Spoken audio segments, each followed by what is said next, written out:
Okay, picture this. We're going way back, long before the mighty Roman Empire ever existed, and well before Persia reached its absolute peak. Imagine endless caravans trekking across the massive, sweeping deserts of ancient Arabia, and they are carrying the absolute most precious, intoxicating scents known to humanity. So who was actually orchestrating all of this?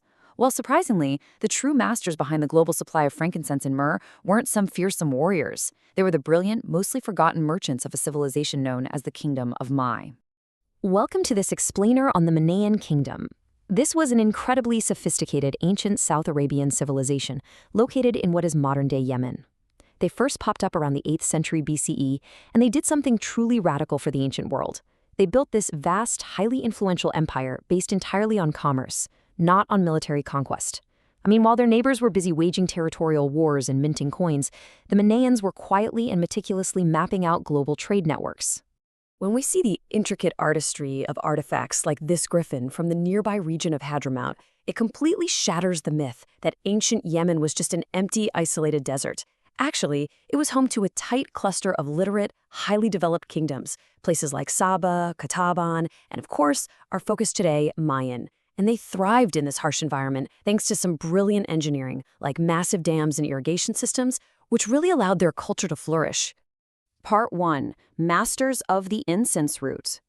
So here is the absolute crux of it. Ma'an recognized and totally leveraged the extreme global demand for frankincense and myrrh.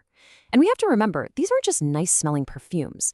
They were incredibly luxurious resins harvested from very specific trees in South Arabia that literally fed on the mists of the Indian monsoon. As the Roman writer Pliny the Elder documented, these resins were prized literally everywhere. We're talking from the embalming rooms of Egyptian pharaohs all the way to the grandest temples of Rome and Parthia. They were the ultimate luxury commodities, and honestly, sometimes they were valued even more than gold itself. It's kind of crazy when you think about it. There's this staggering contrast between Montlin's tiny physical desert footprint and its massive global reach. Because to control the flow of these resins, the Motlins didn't just send out a few random caravans. No, they actively set up highly organized, permanent trading communities thousands of miles away from home. We are talking outposts in the Levant, over in Mesopotamia, the oasis of Alula in northwestern Arabia, and astonishingly, all the way across the Mediterranean Sea on the Greek island of Delos. They were essentially operating ancient multinational corporate franchises. Now, you might be wondering, how do we actually know all of this with such certainty?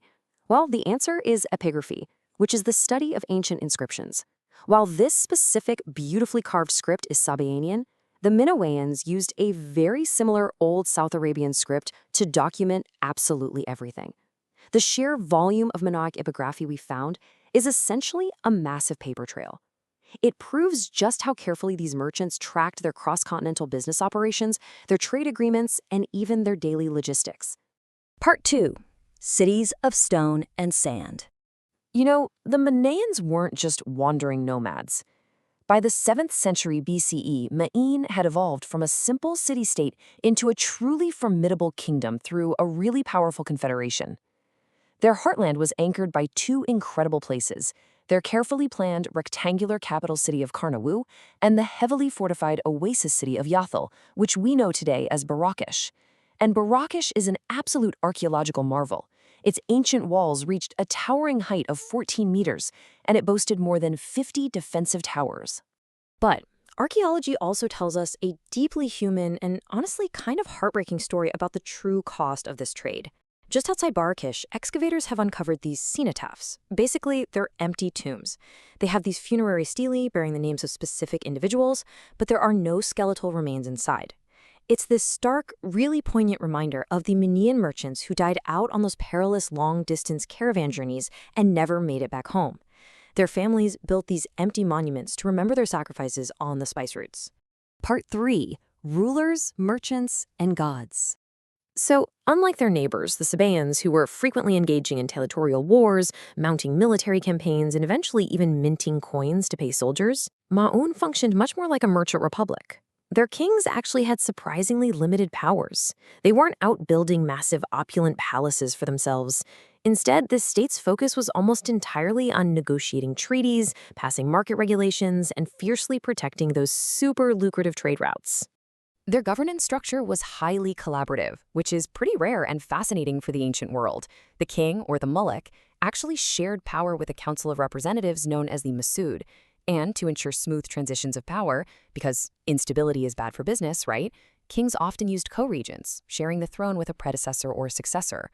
On top of that, they appointed an official called a kabir every 2 years, whose sole job was to govern and regulate the trading settlements. It was a brilliantly pragmatic, almost democratic corporate setup. To really hear these ancient people speak, we can look at this incredible Minaean inscription that was found far across the sea on the Greek island of Delos. It literally reads that 2 Minaean merchants named Hani and Zaidil set up an altar to their national god Wad. This is hard, undeniable archaeological proof that the Minaeans actively exported their culture. They didn't just blend in and assimilate when they traveled, they proudly maintained their identity and worshiped their own gods thousands of miles away from the Arabian desert. And it wasn't just a one-way street. We see this incredible cultural exchange happening in reverse, too. Archaeologists have uncovered these fascinating Minoan ledgers that basically act as epigraphic marriage lists. These texts record over 115 male merchants who brought back foreign wives from places like the Levant, Egypt, and the Eastern Mediterranean. And these women were formally naturalized and fully integrated into Minoan society. It just goes to show how deeply cosmopolitan, connected, and culturally fluid this global trade empire truly was. Part 4. Decline and Modern Rediscovery. Okay, so after centuries of absolute economic supremacy, the geopolitical trade dynamics began to shift. And it wasn't one massive, dramatic conquering army that destroyed Maine. Instead, rival kingdoms like the Sabaeans and the Qahtanians just slowly began to squeeze Maine out of its monopoly. Eventually, powerful northern Arabian groups took control of those vital northern caravan routes. Completely cut off from their primary revenue streams, the kingdom went into a slow decline, leading to its gradual abandonment by the 1st century CE. Eventually, the ancient incense routes just found new masters.